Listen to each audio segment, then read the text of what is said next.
Hey biogassers, gonna cook some pork steaks for dinner. That's what's for dinner, ain't beef, it's pork.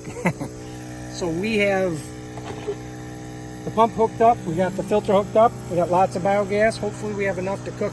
We're gonna try it. I got the flame turned down, I don't have it really cranking. So I will add to this as I go when I get the pork steaks on there. Got it going? Okay, we got biogas here, folks. Biogas pork steaks. I'm gonna put the cover on. We got the flame on low. We're gonna see how we go.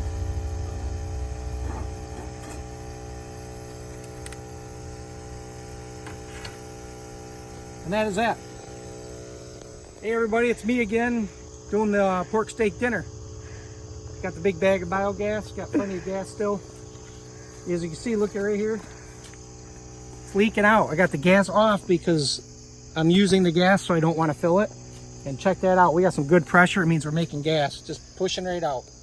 Big Thor's doing the same thing. Check this out. Big Thor is raining. So it's putting pressure on. Awesome.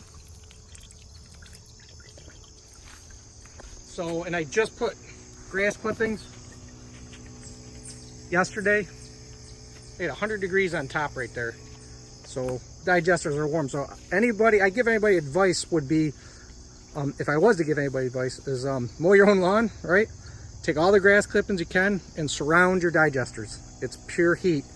For the first week or two, it's cranking. You know, you get it's wet and it's tight packed, so it generates heat, makes these guys just work. And I'm not perfect at this, so I'm learning myself. So hopefully we have enough gas to cook my meal. But so that's my one thing I'm going to add. This is my little setup I built. Here we got the pork steaks. Check them out. They're cooking. They're big. They're going to take some time, so I got the flame down low.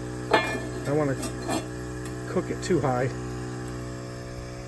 Cook it too fast because it'll just burn on the outside. So I'll keep you posted on how we do this. Look at that, no flame.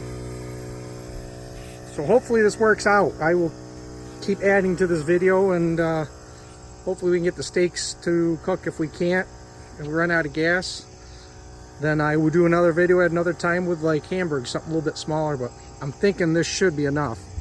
So we'll see. See you around. All right, so check this out. This is biogas cooking this, folks.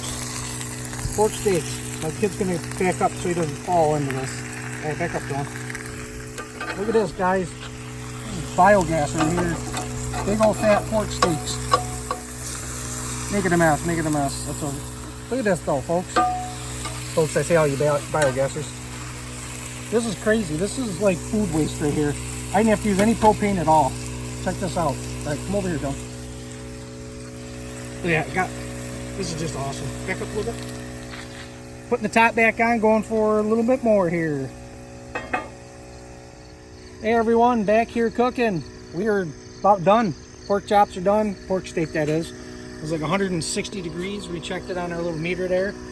Gas is... Actually, we still have gas. If I wanted to do potatoes or something quick, we could probably do gas. Or, yeah, we could do gas. We could do potatoes. So we're going to flip one last time, as you can see. I see it boiling right now. Now, this is not propane. This is all biogas. I've got a propane grill down there, but you know what? I'm using biogas. I don't know if you can see the flame in there. Yeah, see, you can't even see the flame. This is an expensive pan too. So no propane anywhere. No propane, that's right. We're using solar to power the pump to suck the gas out of the bag to heat our dinner. So we are basically done here. Look at this. You can tell it's boiling. Biogas. Isn't that amazing? Al dente. We'll see you later.